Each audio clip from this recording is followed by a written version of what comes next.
Alam mo na ba ang balita? Tawang-tawa na inalala ni Nadine Lustre ang likod sa kwento ng isa sa mga pinaka-viral na larawan niya. Yung litrato kung saan hawak niya ang kilalang brand ng sarsa, habang tila pagod at walang gana ang itsura. Sa kanyang guesting sa isang show na Ang Walang Kuwentang Channel ni Direk Antoinette Adone at JP Habak, muling nabuhay ang usapan tungkol sa kontrobersyal na photo na iyon. Ayon kay Nadine, kuha raw ang larawan matapos sila mag-surf ng boyfriend niya si Chris sa Siargao. Gutom na gutom daw sila noon, kaya bumili sila ng lechong manok. Pero sabi nga ni Nadine Lustre, hindi kumpleto ang lechon kung walang sarsa. After namin mag-surf ni Chris, marami kasi sa Siargao yung mga stalls ng lechong manok. So sabi ko, parang hindi complete yung lechong manok na walang sarsa. Kwento ni Nadine habang natatawa. Pumunta raw siya sa isang maliit na tindahan para bumili ng sauce at doon niya napansin ang isang babaeng patagong nagpipicture sa kanya sa likod ng cashier. Nakakatawa yun kasi nakita ko na ngang nagpipicture yung ate girl sa likod ng cashier dahil sobrang pagod na raw siya sa araw na yun. Hindi na niya nagawang pigilan at sitahin ang babae. So sobrang pagod ko, sabi ko, sige na nga. Kaya ganun yung itsura ko eh. Mukha akong nalugi kasi pagod na pagod ako. Dagdag pa ni Nadine, bagong salta pa lang daw siya noon sa isla kaya todo excited ang mga tao sa tuwing makikita siya. Pero ngayon, aniya, sanay na ang mga taga-Siargao sa kanya. Ngayon, wala na sila pakialam sa akin, natatawang sabi ng actress. Sa halip na mainis, natuwa pa nga si Nadine sa pag-viral ng larawan.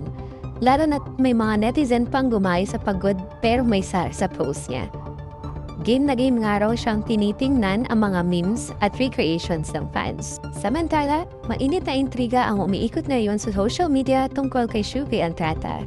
Matapos kumalat ang chismis na tinanggal na raw siya sa MMFF 2025 entry ni Vice Ganda at Nadine Lustre na Call Me Mother.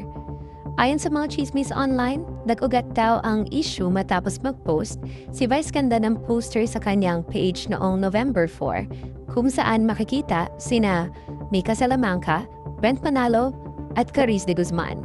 Pero wala si Shuvi. Agad namang nagtaka at nag-speculate ang mga netizens kung bakit missing in action si Shuvi sa naturang promo material.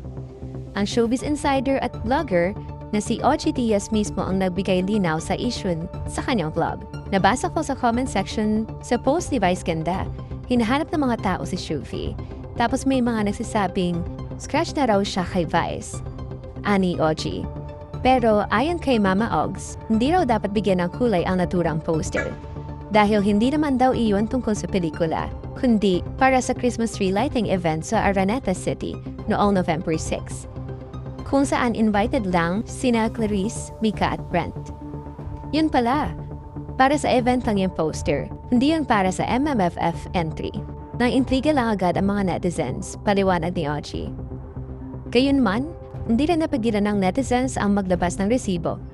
Ayon sa kanila, patagal nang may tampuhan si Vice Ganda at Shuvi mula pa nang maging controversial ang vlog ni Shuvi na jojowain o totropahin kung saan di umano'y nadiri daw siya kay Vice. Idagdag pa raw ang usapan na DDSS umano si Shuvi. Bagay na lalong pinainit ang mga haka-haka. Pero pag dilinaw ni OG, nandun pa rin naman si Shuvi sa official poster ng Call Me Mother ng Star Cinema, kasama sina Brent, Mika, Clarice, Esnir at River Joseph. Kumbaga, hindi pa siya officially Chuki. Pero dahil matagal na rin hindi nakikita si Shuvi sa It's Showtime, tuloy ang mga spekulasyon na baka may lamig nasa pagitan ni Vice at ni Shuvi. Sa ngayon, tikom pa ang bibig ng kampo ni Vice at ni Shuvi. Pero ayon sa ilang source, wala raw katotohanan ang chika na nagsorry na si Shuvi kay Vice. Ibig sabihin, mainit pa ang issue at malamang may mga pasabog pa tayong maririnig bago mag-MMFF season. Don't forget to like, comment, share, and subscribe now. Thank you for watching.